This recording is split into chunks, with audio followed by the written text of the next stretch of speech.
Welcome to Nightlight. Step away from the mainstream and gather around as we enlighten the world and our realities and travel this cosmic journey we call life. Join us as we share with you and provide that beacon that can guide us all to a better way. Explore with us as we examine a metaphysical montage of spiritual insights covering everything from the mundane to the magical, UFOs to unicorns, and everything in between. This is a time of awakening, of sharing and evolving, of spreading our wings and soaring on the cosmic breath of creation.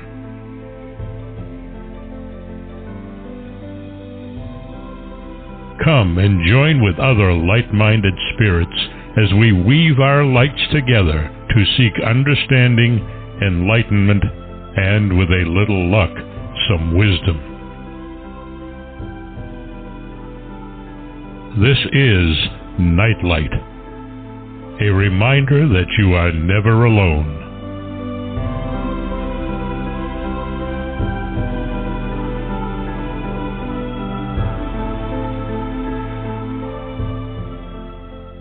Welcome, everybody. So glad you could join us. I have Pamela Cummins with us today, and she has written a wonderfully insightful book called Learn the Secret Language of Dreams. And I had the pleasure of reading it this last week, and I think it's a very insightful book. I think it's something that can teach you something about yourself that you never knew. And let me give you a little bit of information on it from the back flap. Do you know that your dreams are special and unique? But if you don't understand their meaning, you're missing out on vital information, because every night your subconscious mind sends you messages to help you solve problems, improve relationships, and teach you how to create a higher quality of life. The key is to learn how to decipher them, and that's how Pamela's dream book can help you learn the secret language of dreams. It's designed to give you the ability to understand the meaning of your own dreams. Symbolism in dreams is not a one-size-fits-all. One symbol can mean many things to many people. In order to understand the nature of dream symbolism more clearly, you'll need to know what category your dream falls into. And this book will help you to identify the different dream styles so you can recognize what part of your life the dream message is for. Once you know the category of your dream, it will be easier to interpret your unique personal symbolism. Pamela is an expert dream interpreter, spiritual growth coach, and psychic.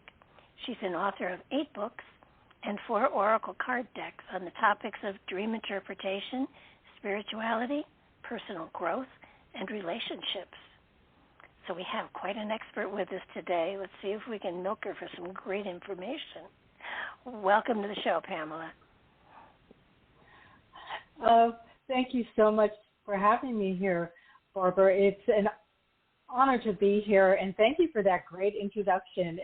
You can't see me, but I'm blushing, so I hope I live up to yours and your audience expectations.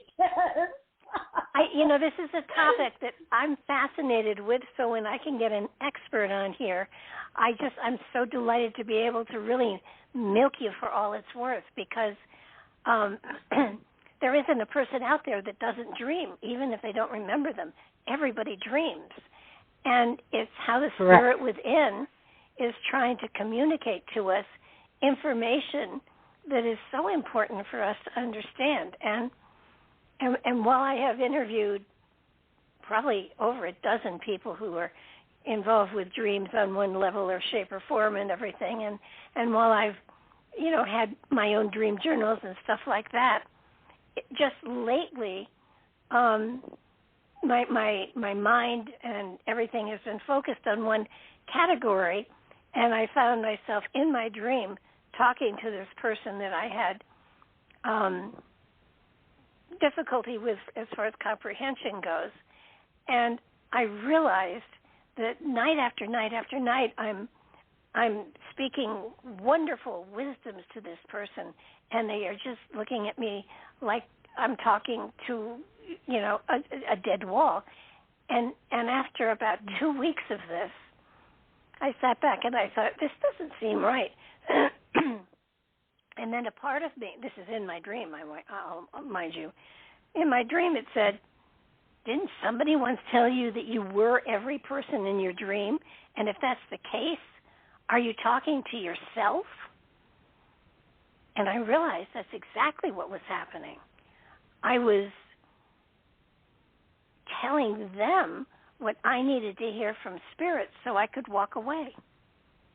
And it was like, I think I'll have a good night's sleep. But, even though I'm in the field, even though I knew all of this, it was kind of like, okay, dummy, pay attention. And so right. it's well, go ahead. Well, and yes, it could be you talking to yourself, but it could also be showing where you're trying to educate certain people, and they're just not getting it, and your dream is showing you, let's not do this anymore. Yeah. So that's another way to look at it. Well, yeah, and every interpretation that every night it was a different aspect and trying to get another direction. And then I realized that I wasn't paying attention to what I should be listening to. And I was the one that needed to be educated about, the whole thing. And it blew me away. I will bet you money I don't have that conversation again. Probably, because with recurring dreams, once you resolve whatever the issue is, the dream will go away. Yeah. It's very true. I had another experience with this, maybe 20 years ago. I kept dreaming I was at my own funeral. I wasn't upset that I had died, but I was at the funeral standing in the back of the room. Actually, I was at one point just seeing who was there and who wasn't there and who I was going to haunt. And I realized people were going up to the coffin, open coffin, and saying, wow, why didn't she ever wear her hair that way? It looks so good. And I tried very hard to get up to the coffin to see what they were talking about, and I never could.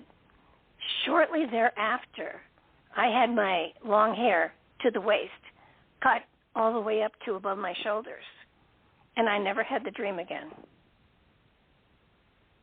Oh, that's interesting, because basically what that dream was, because you're at your own funeral and they're talking about the hair, was, the end of a, kind of like the death of your long hair. Yeah.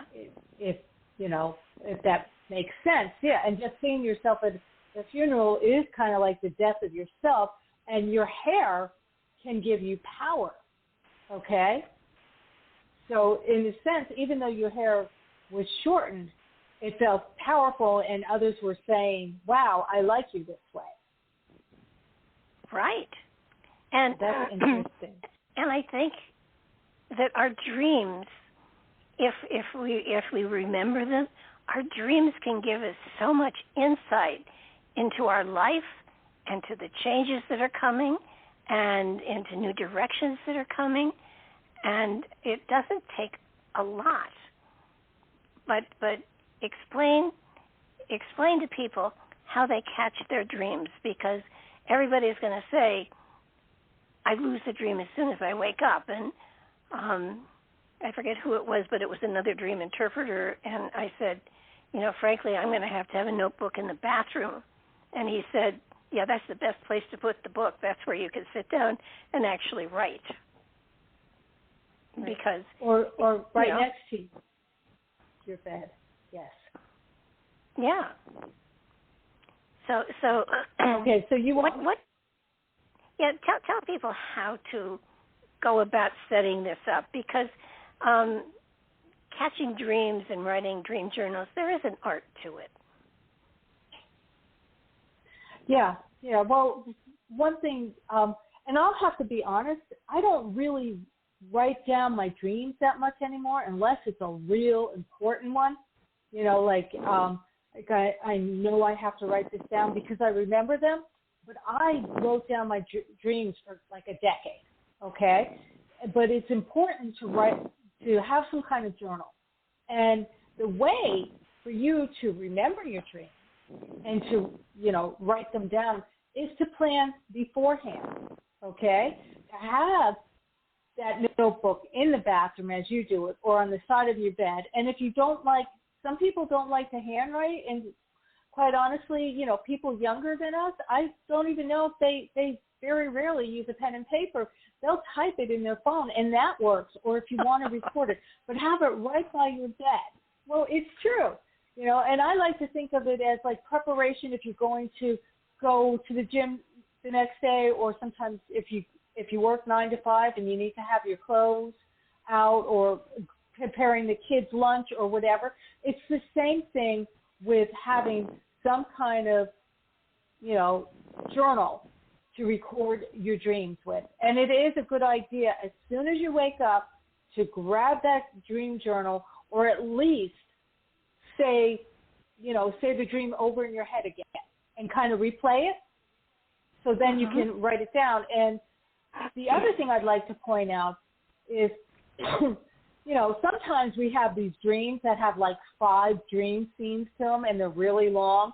And I understand, you know, that Mother Nature's calling, your animals or your children or your husband or your wife or whoever needs to be fed, or you have to go to work, you know, and sometimes we just don't have the time in the morning to write all this down. What you can do is you can write the highlights, maybe give the dream a title. Okay, like let's use your dream at the funeral, okay?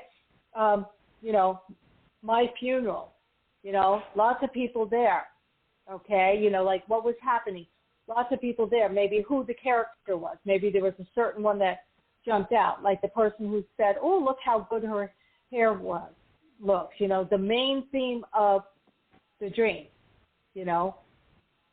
So basically it's, you know, the actions that happened, maybe the words that were spoken, and, you know, if you can figure out maybe what it means.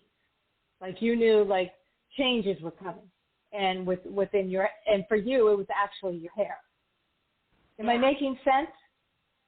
Oh, okay, yeah. So, right, basically the highlights, you know, symbols, who was, you know, people, feelings, you know, like how you felt in a dream, because feelings are very important, you know, maybe the scenery, actions, and if you can, you know, maybe like the main story. For you, it would have been change hair. And, you know, and you can do that in bullet points.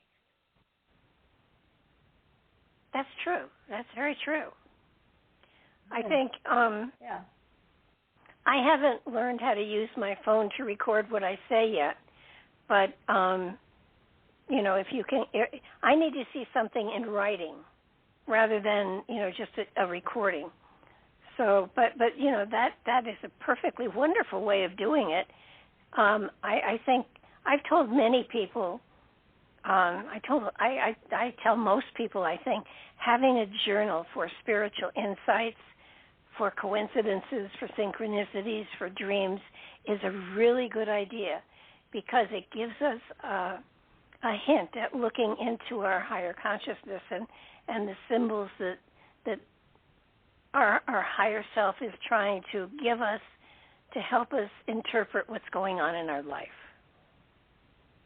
Right. And with the dream journal, you know, even if, like, as I said, you know, most of us can't spend a half an hour writing down our dreams. But if you write that, what happens is you got the main theme, and when you go back to it, because you need to go back to it, okay, it will trigger, oh, yeah, this happened, and this happened, and this happened, and maybe you can fill it in. Or you'll have more insight of how it fits into your life. I think one of the other things people get caught up on is there are lots of books out there that interpret things like losing a tooth, seeing a cat, seeing an owl.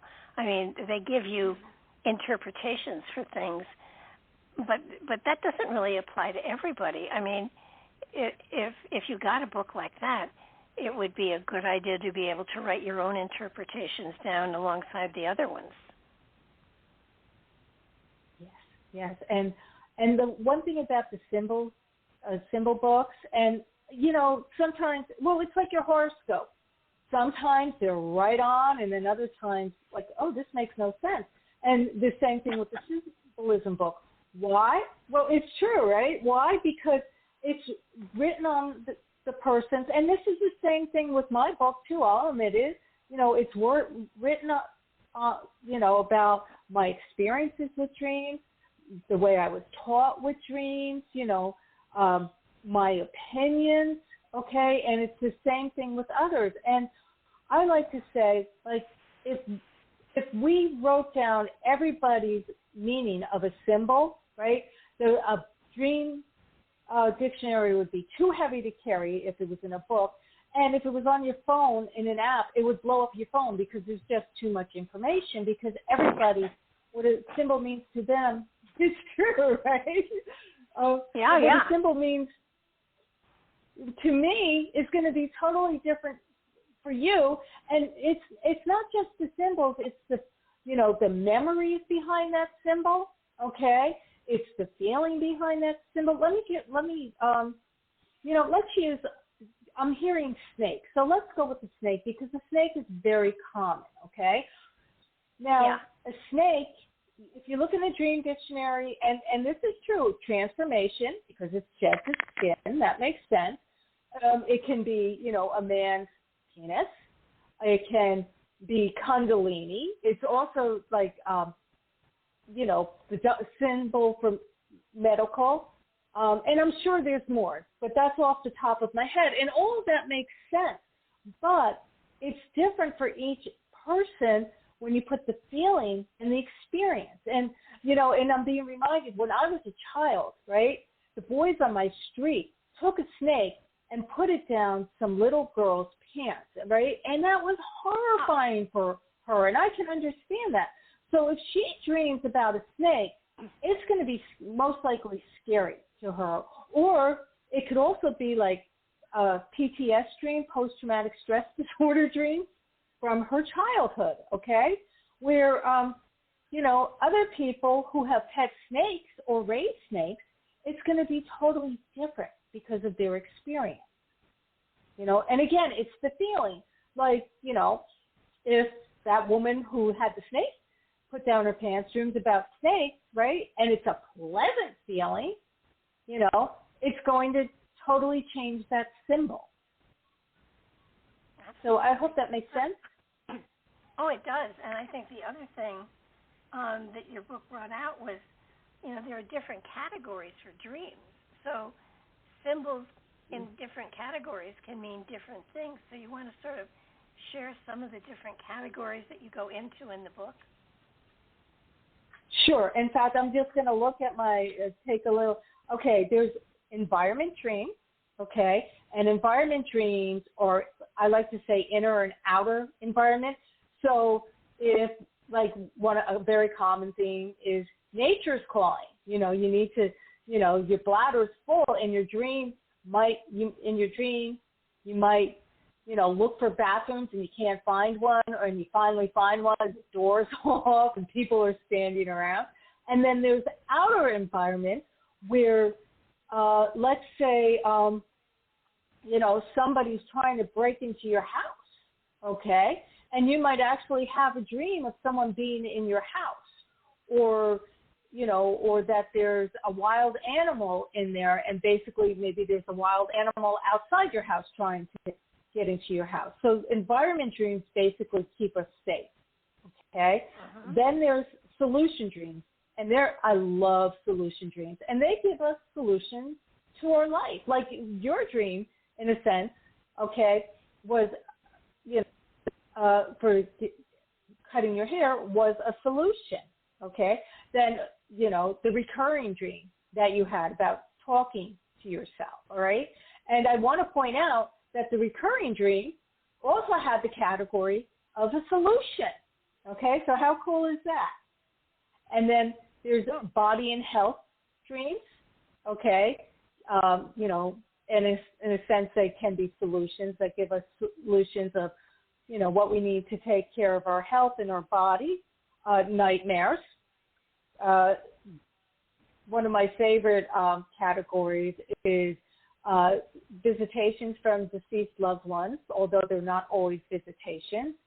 Precognitive dreams, which show us dreams of what's going to occur in the future, deja vu, spiritual dreams, and relationship dreams. And then there's a couple categories like past life dreams, lucid dreams, and post-traumatic stress disorder, which I didn't go over in the book, and I'm sure someone out there might think of another category too. Well, I think one of the ones that a visitation dream of a loved one, that is, how do you tell the difference between a visitation dream or a wishful thinking dream? Okay, and I get asked this question a lot, okay? Now, this is not written in stone, okay? But usually with the actual visitation dream, it feels like a visit. You're either talking to each other. Sometimes it happens telepathically. You could be sitting at a kitchen table, or you might be at a vacation spot, okay? So it actually feels like a visit. It usually is filled with a lot of love, okay? A lot of love. And again, words don't need to be spoken. Even telepathically, that doesn't happen, okay? And there's not much to it, They're kind of simple and quick, the feeling of love. And sometimes they'll give, like, your departed loved one might say, I'm okay, I love you, the will is in a book on the third shelf. They're very direct, okay? So, or, your daughter needs help, or I saw you at the wedding, whatever. Why, I call them issue dreams, okay, instead of wishful thinking, issue dreams.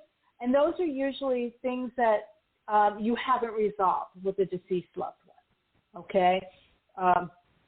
And in those dreams, they're usually long and drawn out, lots of symbolism, okay? The feeling isn't always of love. It could be anger, pain, feelings of abandonment, okay? And sometimes they make no sense at all. Cool. Does that make sense to you? Yeah, it does. My mother has been gone for 20 years. And just within the last 2 days, I keep smelling her powder. And I'm pretty sure she's visiting.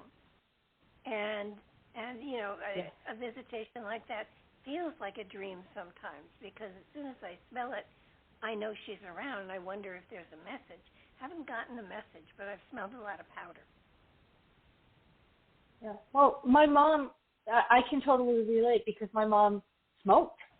And so when she comes and visits me, I smell cigarette smoke. And, and again, it's very, and that could even happen in a dream. It's very simple. It's just kind of like, hey, I'm with you. And sometimes that's what we need. We need to know that our loved ones are still here, that they're not gone forever. Yeah, I like the precognitive dreams, too. Those are, for me, fun.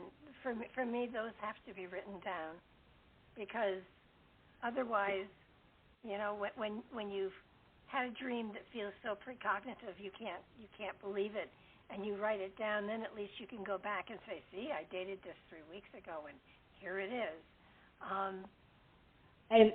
Yes, and those are the type of dreams that I have to write down. So yes, I understand. Yeah, it's working with your dreams is so much fun, and it does give you another channel through which you can work with your higher consciousness. And it's not a game; it's a way of learning more about yourself. But it is fun. Right, right.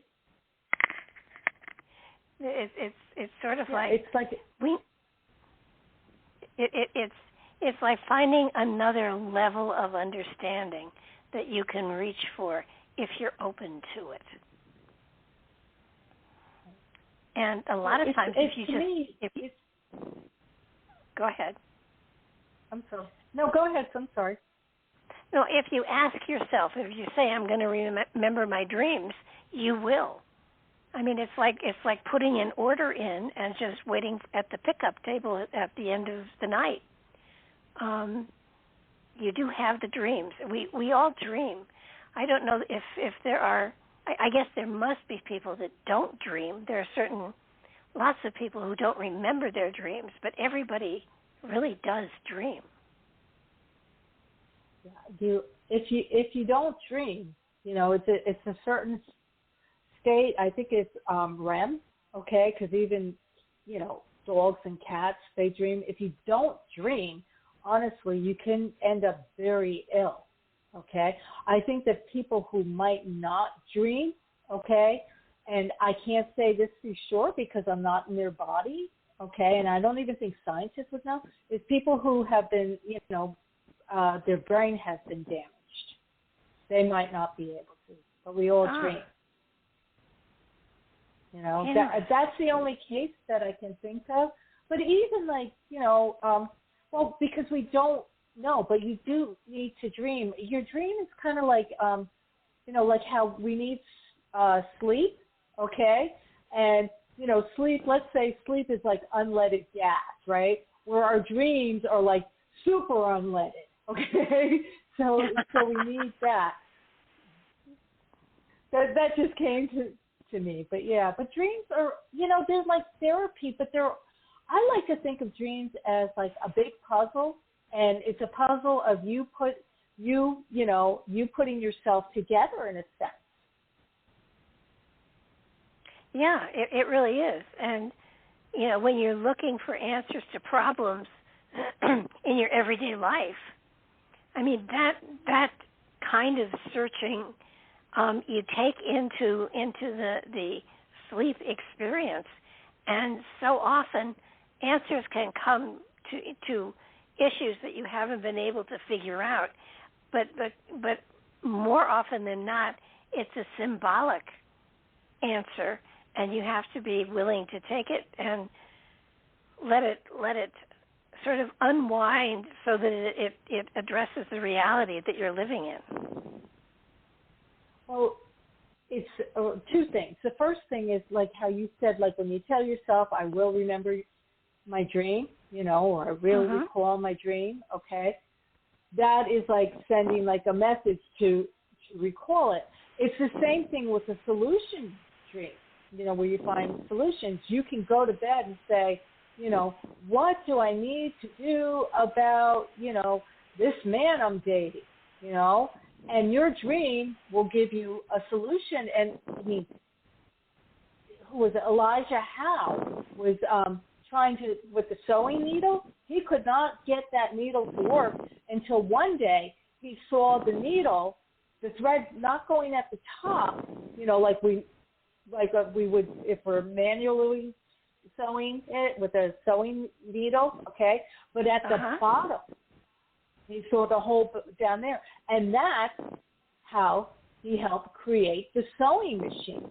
So again, it's not just like, who should I date? Should I take this job? Is he cheating on me? Is my child doing drugs? It's been for like, the betterment of humankind with, inventions and medical stuff and scientists. Albert Einstein, I'm pretty sure it was him. I remember one of my teachers told me he used to hold like balls in his hand, think about a problem, and then meditate and kind of go into like a deep sleep, right? And like he would fall asleep, and then his hands would open and drop the ball, and then he'd have his answer, which I think is pretty cool. Yeah. I mean, throughout time, so many amazing inventions and things have come from the dream state. One of the Beatles wrote one of the songs because of a dream. I can't remember which one it was, but but it's another avenue of experience that we can reach to help us expand our reality, and it's another tool in the tool belt, so to speak, and we kind of negate it or we don't pay attention to it, and I'm hopeful. I mean, your book was so perfect. It was just the right length, and it put all this information out there, and it's sort of the kind of book you can read in a good afternoon, and it triggers so much inside of you, and if you have that kind of a trigger that can say to a part of your consciousness, we haven't tried that yet, we should try that, and help people to get more in touch with their higher consciousness, their higher self, whatever you want to call that level of awareness that is above and beyond the physical reality we're in, because there are ways of utilizing it. Right. And I hope people go back to it, because there's a lot of it's funny because I wrote this book 8 years ago, and I feel like I've grown. I wrote so in 8 years, and I feel like I've grown as a writer and as a dream interpreter. But, I sometimes go back to it, and I'm like, wow, that's really good. And one of the things, I used to work for in the dream time for Bella Spree magazine, and I stopped at the beginning of 2019. So, but there's a lot of dreams from there, a lot of personal dreams, because obviously I remember them, and and a few clients' dreams. But there's so many dreams in here for people to look at and say, they're like examples of, excuse me, this is how you interpret dreams. I don't go and I look like, I dreamed about a mouse, so I must be afraid of something, no. Or I feel like I'm small, and it could mean that, but it could mean a lot of other things too. So yeah, I hope that I hope people enjoy it. Oh, it's such a cool book. It really is, but you're writing a new book now as well. What's the new book about? This book is Dream Interpretation for the Mystical Soul. Okay, and this dream is like after my heart, and it has some, dreams with interpretation, not as much as this. This one actually gives you more step by step. And I use, for example, and I also, like how to interpret your dream better, things to look at. Is there such thing as nonsense dreams? I also go into, a little bit into past life dreams. Who's, is everybody in your dream you? And of course, precognitive and spiritual chapters. I also talk about using cards, like oracle cards, tarot cards, and Lenormand, which I love, Lenormand cards, to interpret your dreams, and even yoga. So, I would say it's more for woo-woo people, okay? Like someone who does Christian dream interpretation is going to think I'm evil or something, but I'm not, But, yeah, and I use some of my blogs because, I'm a writer, so I like to write blogs and articles, and I use some of those, but those have been like edited to death and rewritten and stuff, to make it different for the book. But that's coming out March 1st, and I'm very excited about this. So it's kind of like a continuation. And again, it doesn't have as many dream examples, because that was fun, writing, using the dream, and then my interpretation. But, sometimes when it comes to interpretation, like with your dream earlier, I keep on going back to your dreams, but they're good examples. The one with the recurring dream, like you figured it out, but it also could be somebody in your life. It could be like you not listening, but it could be somebody else in your life who you don't feel listened to, okay? Or, it could have been back when you were a child, and an authority figure who was a teacher, wasn't listening to your side okay? So every dream has two or more interpretations. And I think that's important for people to know. Well, if a dream that you've had has more than one interpretation, how do you know which is the most appropriate for you to look at? Well, it's kind of like your intuition, okay? You know, and I also want to say, I forgot to mention this earlier, like when you have a dream of deceased one, or like when I smoke cigarettes and I think you smelled her perfume, your mom's perfume, if that was correct. Okay, it's like an intuitive feeling. Okay, and that's the same thing of knowing when you dream about someone who passed away. It's like an intuition. You just kind of know, and it's the same thing with a dream. Okay, like when it's kind of like you knew, like, aha, this is me. You know, with that recurring dream, and it's, you know, and it stopped. Okay, you got it, and it was just this feeling. However, saying that, sometimes it can be, you know, another meaning that we're not ready to hear yet. Okay, I'm trying to think of an example. Okay, here's an example. This woman had a dream that she was going through her deceased mother's drawers and things, right? Okay, and one of the things that I said, well, you know, it's time for you to let go of some of her stuff. I'm trying to think of the other interpretation. You know, you're looking for the things inside of you, or you find secrets about her. Okay, now intuitively, I felt like this woman's going to find secrets about her, right? But she was like, oh no, there's no secrets. You know, my mom doesn't have secrets. You know, it's the other interpretation. So sometimes our denial will come in. But the thing about dreams, like eventually she's going to say, uh-oh, my mom did have secrets, whatever those secrets were, you know. So I think it's good to look at different aspects. And in fact, in the book, I go over this one dream that I used. It was funny because I was teaching a class, and I won't get into the specifics. This is for the new book. But I couldn't figure out how to teach people how you can go deeper into a dream, and it has many different meanings, right? And wouldn't you know, that night I had the perfect dream. And like I did the simple, you know, everything happens for a reason. I did the simple interpretation, and I went into the deeper interpretation. Now, honestly, I would have preferred it was the simple interpretation. In fact, one of my editors was like, oh, this is good. And then when I went into the deeper, you know, she didn't make any comments on those interpretations, but it turned out it was one of the deeper ones. So, so I think like with. Go ahead.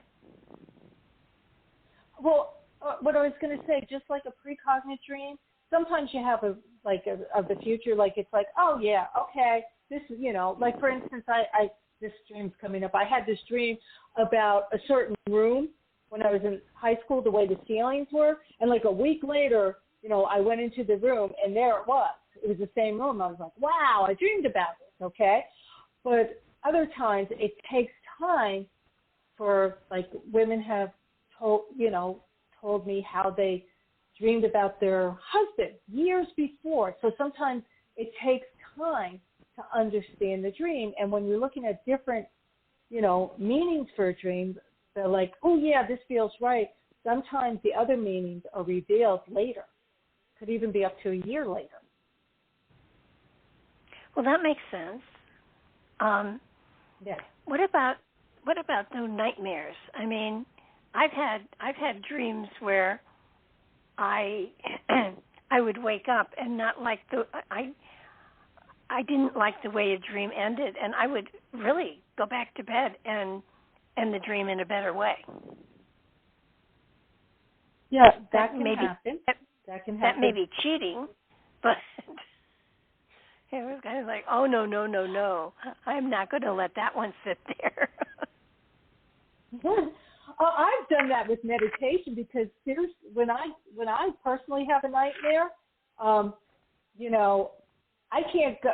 If I wake up from it, I can't go back to sleep because I'll go right back into the nightmare, and it doesn't always have a pleasant ending. So I'll like sit there and meditate and make it have a nicer ending. So that's okay. Yeah. In a sense, that's kind of like being therapeutic and working out. The end. Okay. I just want to read you this one quote from my book. Okay, about nightmares. Okay. And it's, nightmares are a gift because the person is being forced awake to look at an issue that they have been avoiding to find a solution. All right? So I've taken that quote and in Pinterest and in other places, and, I made a pin out of it, a quote picture, okay? Oh, my God. People got really mad at me. My nightmares aren't a gift. They're horrible.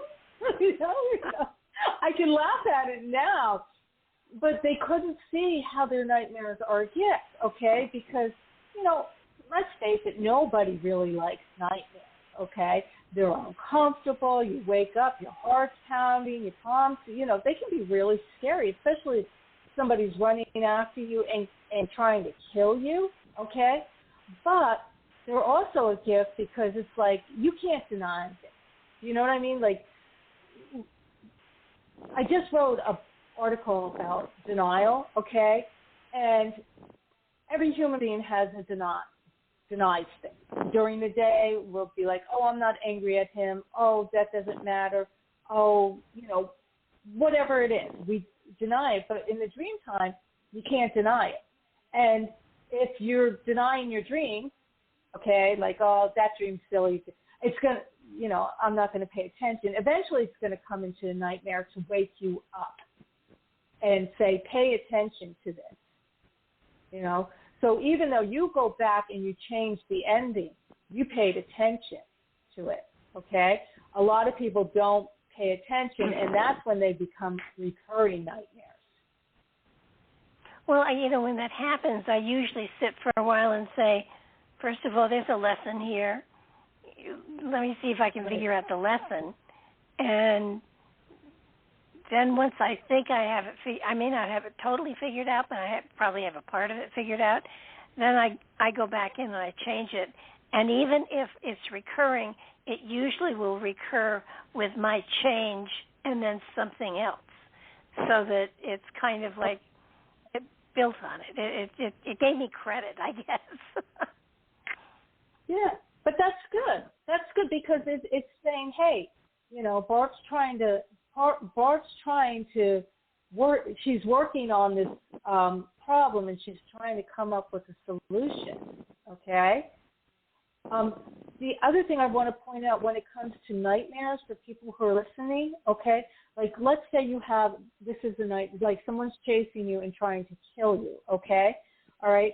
This might be, an action environment dream because you just watched a TV show where somebody was chasing after somebody and trying to kill them. Okay, so it came into your dream. Oh, yeah. Now, wouldn't that be nice if all nightmares were like that? All right, but it also could be showing you, like a relationship and it could be a work relationship or your personal relationship where they might not actually be trying to kill you, but it's not healthy for you. All right, and another dream category, and this is like showing how dream categories can help you, is that this actually happened. Somebody did run after you and try and kill you, and luckily, obviously, the person didn't murder you, but it's a post-traumatic stress disorder dream that comes and you need to work on it, okay? And usually with post-traumatic stress disorder dreams that are based on trauma, I tell people you need like a therapist to help you. I'm not going to work with somebody who has post-traumatic stress disorder dreams who isn't in therapy because, that's not my specialty. You need somebody who specializes in it, all right? So within the nightmare, there's also, it's giving you a solution. It could be about your health or whatever. But it's definitely a lesson in there. And, and that's why they're a gift. Even though it's an uncomfortable gift, it's just kind of like when an example, an analogy of that is like when you got into a relationship and it was a really bad relationship and the breakup was painful, okay? But you learn from that relationship. Hopefully, you know, you're not going to repeat the cycle, just like a nightmare. If you don't learn, it's going to repeat and become a recurring dream. Yeah, those suck. Yeah. You know, in my younger years, I had a number of those, but you know, the more I got into the spiritual and the metaphysical, the more I realized that we really have control, and it's a matter of learning how to take control. And that doesn't mean that you don't have bad experiences, because you do. That we're all here to learn, no matter where you are on the scale of being a spiritual or religious or evolved or ascended or whatever. There's always more to learn. And I think that's something that everybody doesn't understand, that if you no longer have any lessons to learn, then there's no point in you being here. So, you know, and happily, I know I have a lot to learn yet. So. And somebody might not want to hear this, but I'm going to say anyhow, once you learn what you're supposed to learn here in your lifetime, okay, and it's usually something really simple, okay, when you cross over, you're not going to be sitting up there, like I like to say, with a higher power eating bonbons, you know, for the rest of eternity. There's work to do over there. Well, not only that. It's you know, on the earth. Well, I will use the term that my late husband did. When you cross over, it is not a great celestial nursing home. It's a place where you gather insight and wisdom and then reincarnate and have another go at it. So, in my belief system, we reincarnate over and over and over and over. And I've heard people who say, well, I'm never coming back here again.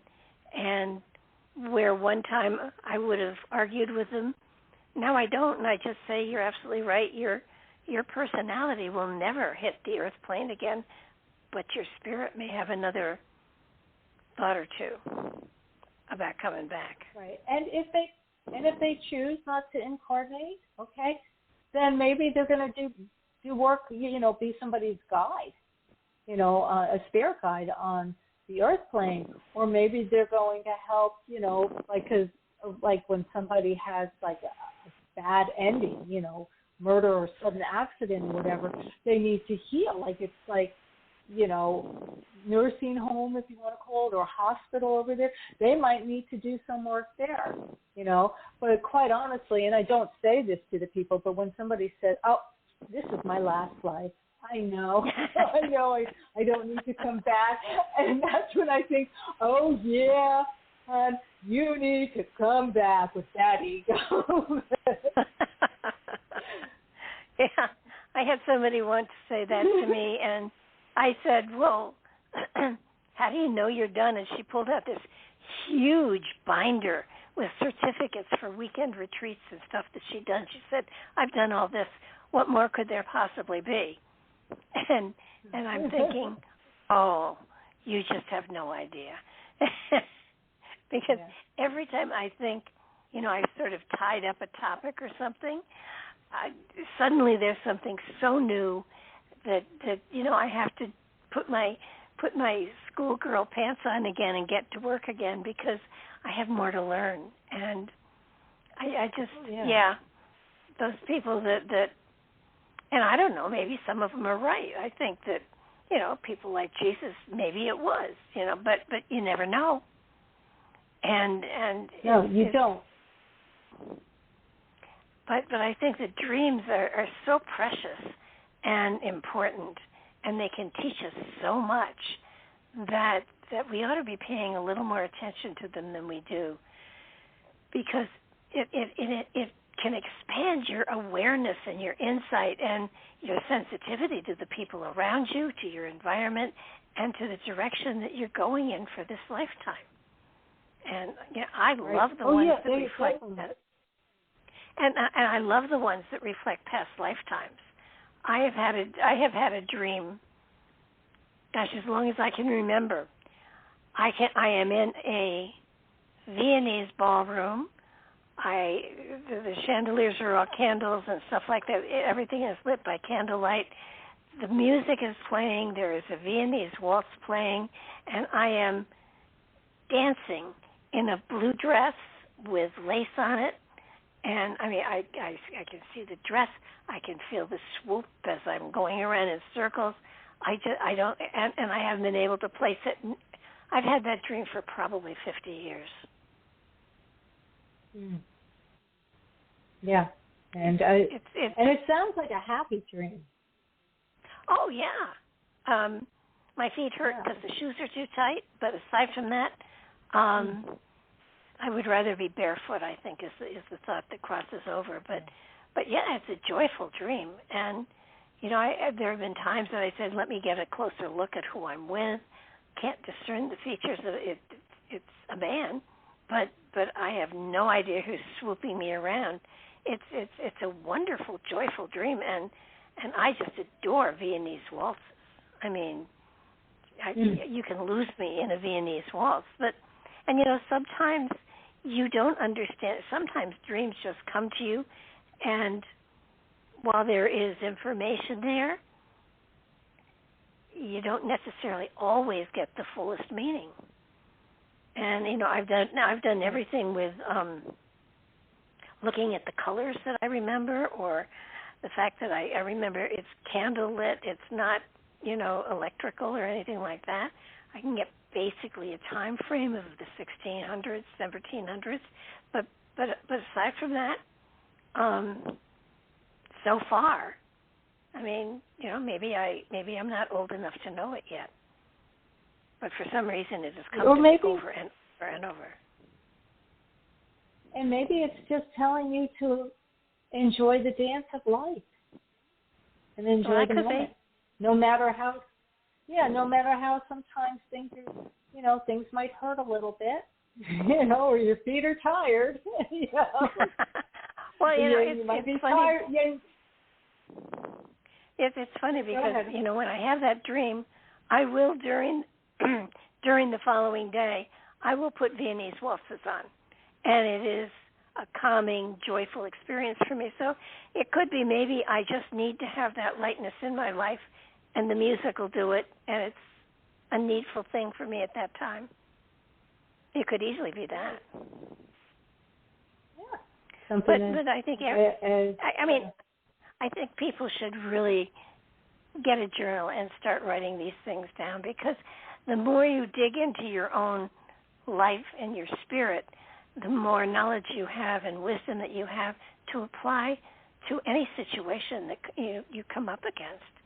It's a wonderful tool to have, and the information is all there, and all you have to do is write it down. Right. Well, you know, I believe that this is something besides learning how to pay bills and get an apartment and sign a lease or mortgage that should be taught in school. Really, seriously, I really do believe, like, you know, learning to interpret our dreams should be taught at a young age. Oh, I agree with you. I think that meditation should be taught in school. I think that that's something that every child should learn how to do. And hear me when I say this. It's not prayer. It's meditation. It's relaxation. Right. It's gaining insight and calming yourself so that you can learn better. It has nothing to do with a religious anything. And I think our school system is definitely on the wrong foot if it doesn't include it sometime. Yeah. We'll see. I agree. Everyone should learn to interpret their dreams. And, you know, I was teaching dream interpretation one time, and there was a man, and he was an engineer, and he's like, I don't remember my dreams, and what can I do? And I told him, well, you know, for 90 days, you can either, you know, before you go to sleep, write yourself, you know, a letter, put it underneath your pillow, I will remember your dreams, and then say over and over as before you go to sleep, you know, to yourself or out loud, I will remember my dreams, I will remember my dreams, I will remember my dreams. And if you want, you can see yourself remembering your dreams, you know, as you wake up, and writing in your journal, because he likes to write, writing in your journal, writing down your dreams, right? I said, but do it for 90 days, 3 months. The next time I saw him, he said, it only took a few weeks. I remembered my dreams. So everyone can, but a lot of times they don't want to, or they don't feel like it's worth it. Yeah, and it's so sad because no matter what the dream is, there's a message for you. And if you can learn to communicate with your higher self, then you've got a leg up on everybody else, because it's a special communication from spirit, and it helps you to make sure that you're on the right path, you're going the right direction, and it can give you insight into how you're made up, and oftentimes, the new directions that are coming your way. Dreams always have a point. They always have a reason. There's always a message there, and it's up to you to discern it. I just saw the time. This went by really fast. Right. And I also want to say that dreams. I want to say that dreams can help you with your intuitive and your psychic abilities in your waking life. Okay, so that's Absolutely. Because when you start to understand your dreams, it becomes easier to understand. And I want to say the messages we get in the daytime, because we do get them. Oh, yeah. That was another question. I mean, daydreams count too, right? In a sense, yes. They they might be a little simpler, but they're pointing to like what we want, and what we don't want.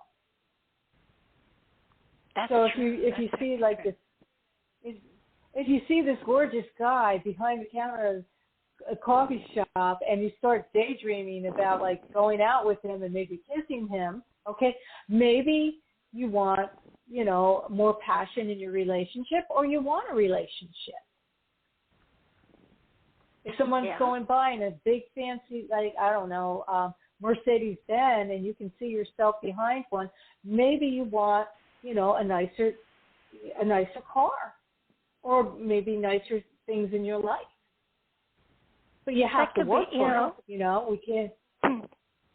As I got older, dreaming of mansions and big cars and everything, I stopped doing that because a part of me was saying, as far as houses go, I don't want to clean that sucker, or Me too. Or a responsible car that I'm not going to spend a fortune repairing if something breaks. It is interesting the things that you lust after. I know when my son moved to Nashville, and they have a nice big house. They have 2 kids, and the first thing when they showed it to me, it's what I would have dreamed of in my 20s or 30s. And the only thing I could think of is, I hope they have a lot of money, because I wouldn't clean that for anything in the world. You're going to have a cleaning service or something. Can you before we run out of time here, can you kind of let everybody know how they can communicate with you and your website? And of course, the name of the book is Learn the Secret Language of Dreams. Want to give us that information? Okay. Sure. My name is Pamela Cummins, Cummins, and you can actually look under Pamela Dream Interpreter or even Pamela Dreams, and I should come up with Pamela Cummins, Cummins. The book is Learn the Secret Language of Dreams, and Dream Interpretation for the Mystical Soul will be out March 1st, and you can find that on Amazon, Kobo, Barnes & Nobles, I know Apple Books, Google Play Books. The book will be in eBook format. I haven't done it in paperback yet. That I'll do later in the year. I got a lot going on. I'm moving into a house, which I'm going to have to clean. But again, Pamela, Cummins. You'll find my website, lots of blogs. There's a free gift for you. And if you're interested in my services, too, you can find me there. Fantastic. Thank you so much. And thank you for also being flexible enough, since Blog Talk decided not to be working on Monday, to come back today. Not a problem. Thank you so much for having me. It's been a pleasure. You were a wonderful host, so thank you for having me here. Well, thank you so much, and I will be in touch with you because we have other information to share at some point in time. But again, thank you so much.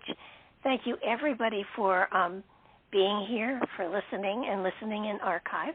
And next Monday, another show. Sunday, Solaris and I are going to be doing Neon Twilight at 9 o'clock Central. And we're going to be going into the Titanic, which should be really interesting. And then on Monday, there is yet another show on Monday. Looking forward to having you here. Looking forward to sharing with you. Check out the YouTube channel and check out the website, barbaradelong.com. Good night, everybody.